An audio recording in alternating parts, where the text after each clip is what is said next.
مومن وہی ہوتا ہے دوسروں کے عیب دوسروں سے نہیں بتاتا، جس کے ہوتے ہیں اسی سے بتاتا ہے۔ جس کا معاملہ اس سے بتائے گا نا، دوسروں سے تھوڑی۔ تمہیں پتا چلا، معلوم ہوا، سنا، وہ ویڈیو دیکھی، وہ آڈیو سنی، بھئی کہاں چکر میں پڑے ہو؟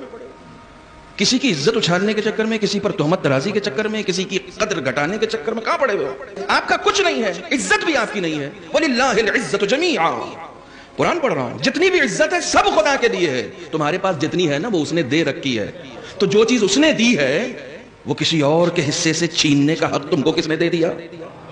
عزت تو خدا نے دی ہے نا، تمہیں کسی کی عزت اتارنے کا حق کس نے دے دیا؟ اگر وہ تمہاری عزت اتارنے پر آ جائے تو تم معاشرے میں کسی سے ہاتھ ملانے کے قابل نہیں رہو گے۔ یہ جو عزت دار بنے ہوئے ہو تو اس نے عزت دار بنایا ہے، تم ہو نہیں، اس نے تمہیں عزت دار بنایا ہے۔ چنانچہ کسی کی عزت کو، کسی کی حرمت کو پامال کرنے کا حق تم کو نہیں ہے۔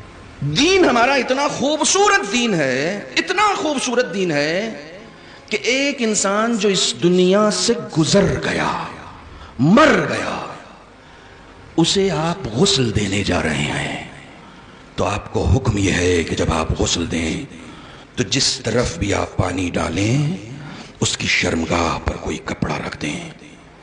بوڑھا ہو چکا ہے، دوسری طرف جائیں تو دوسری طرف کپڑا رکھ دیں۔ معبود اتنا اہتمام کیوں؟ یہ مر گیا ہے۔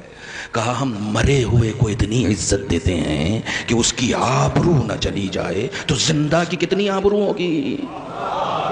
سلام ہے آپ کو، سلام ہے آپ کو۔ جب مردہ کی اتنی عزت ہے تو تم زندہ لوگوں کی آبرو سے کھیلنا چاہتے ہو، زندہ لوگوں پر تہمت ترازی کرنا چاہتے ہو، اور تم کو کیا لگتا ہے کہ تم کسی کی عزت کم کرنا چاہو گے تو کر دو گے؟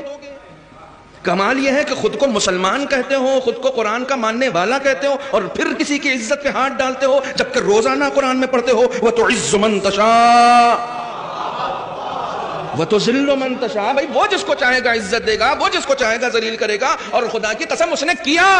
تمہارے بس کا نہیں ہے، جو چیز تمہارے بس کی نہیں ہے اس میں ہاتھ کیوں ڈال رہے ہو؟ تم کو اپنی عزت گنوانے کا حق نہیں ہے، اپنی عزت۔ تم کو دوسروں کی عزت تو بعد میں کرنا، پہلے اپنی عزت کرنا سیکھو۔ تو اگر میرا نہیں بنتا نہ بن، اپنا تو بن، یعنی دوسروں کی عزت بعد میں، پہلے اپنی عزت کرو۔ اپنی عزت کیسے کرنی ہے؟ مولا کائنات کہتے ہیں اتقوا مواضع التہم، نہج البلاغہ، ان جگہوں سے بچو جہاں تم پر کوئی تہمت لگا دی جائے۔ مومن ہو، شراب خانے کے باہر مت کھڑے رہنا، اپنی عزت کرو۔ مجھے معلوم ہے تم شراب نہیں پیتے، مگر ادھر سے گزرنا بھی مت تاکہ تمہاری عزت کی حفاظت ہو سکے۔